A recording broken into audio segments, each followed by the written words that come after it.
Just now I saw someone ask if we'll open our system to other car companies. Brother Ding, why don't you explain?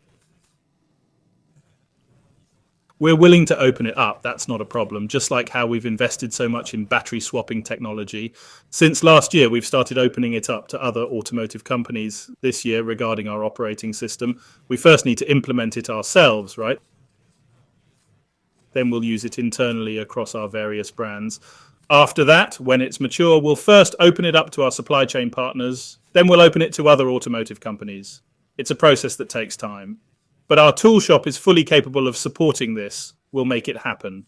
Guys, this is just absolute massive news, guys. Absolute crazy.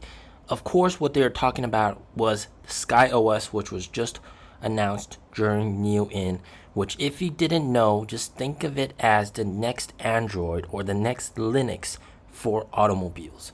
Right? For the longest time ever, cars operating systems were built either on Linux, for example, Tesla, or on Android, for example, NIO's current vehicles. But NIO built their own operating system called SkyOS, and this is like Microsoft Windows, basically, for cars. End to end, from the sensors to everything to cloud, it's all connected. They got their own protocol. It's all proprietary. NIO owns 100% of this. Of course, you can pause the video and see some of the technical benefits that they offer, but more importantly, NIO's own operating system, SkyOS, has no packet loss and is up to 20% faster than Linux in heavy loads and up to 113 times faster than Linux in heavy loads. So that's just like, NIO's own operating system compared to what the industry standard is, or aka Tesla. And they are happy to license the software out to other partners, other companies, etc.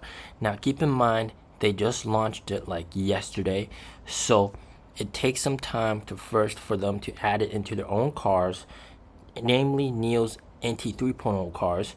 Also, if you guys didn't know, Envoy L60 will also have SkyOS. So Envoy L60 will actually be the first car to have SkyOS. And then on top of that, after that, Firefly sub-brand, and then they're actually going to have SkyOS for the different supply chain partners. Like this is like not just for cars, all right, guys. This is like, think of it as Microsoft Windows, basically. Yeah, that's how crazy it is, but like way faster. Okay, and then afterwards, they're happy to license this out to other car companies for them to use this software. And NIO is going to become a software licensing giant like Microsoft. This is, of course, the fruit of success from billions and billions of R&D spent. This also really helps them boost margins because they no longer have to use Android, right? Every car built, NIO has to pay Android some money for using Android's code, basically. Now with NT 3.0 cars onwards, they're going to be having terrific margins. All right, they got their own in-house developed software and they have their own in-house developed chip. They don't have to pay anybody but themselves. All right, it's going to boost margins like crazy.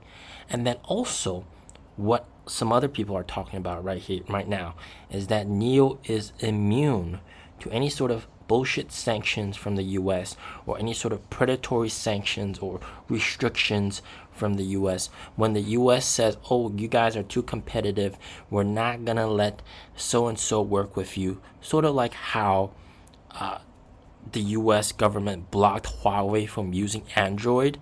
That whole entire situation, NIO had a front seat about that. And even back in 2020, some of the NIO owners close to the CEOs told me that NIO was going to work on their own chip. They're going to make basically in-house everything. They're going to make everything themselves because they see what's happening with Huawei.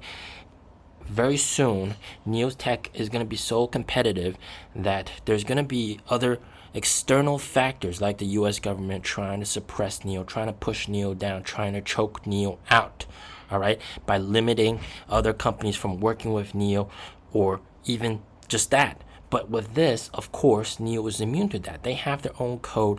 You can sanction Microsoft. You can sanction Android from working with us, restrict them from working with us. It doesn't affect them at all. This has been NIO's goal all along. You see NIO self-developed brakes, they self-developed their seats, they self-developed their own chips, they self-developed their own software, all so that they can be immune to any sort of sanctions or restrictions. And also, of course, self-developing them means that they don't have to pay anybody royalties, and then they're able to have very good profit margins. And on top of that, they're also willing to license out their autonomous driving solution to competitors as well. And the biggest possible thing that can make NIO a multi-trillion-dollar company, not just 1 trillion, but multi-trillion, would be if NIO is also willing to license out its own chip. All right, its own chip. And that'll also make NIO almost like a NVIDIA, guys. NIO stock equals NVIDIA stock. How crazy is that? But of course, this is many years down the line. So keep your expectations in check. It's not going to go to 650 tomorrow. All right. 10 years, guys. Microsoft wasn't built in a day. Its empire didn't come to fruition in a day. Neither did NVIDIA. All right. And here, NIO on NIO announced their own chip. All right. Successfully produced. And also their own Microsoft Windows, basically their own SkyOS operating system. And it's just the beginning, guys. This is just the beginning. And I know it's very hard for us normal people to grasp the magnitude and significance of this. All right, but hopefully down the line people will wake up and understand how crazy, insane, how magnificent this whole thing is. What you guys are witnessing is the birth of the next trillion-dollar company. Yesterday I talked about how Chinese national television was promoting NIO because of the huge milestone. It is, of course, because of this. Never before has there been like a new Microsoft here in China, made in China. Never before has there been a own self-developed in-house chip with their own architecture, not based on someone else's architecture, here in China. NIO is becoming, in terms of just software and hardware alone, NVIDIA plus Microsoft. And add on to that with the cars and also the battery swap stations, NIO is also an energy company behemoth. So going forward, even though the shares are hammered down by shorts and institutional sellers and these bad ratings from analysts, you guys who watched my videos will understand the true significance of what was said on stage. Okay? So do not forget, do not sleep on this. NIO will become the next trillion-dollar company.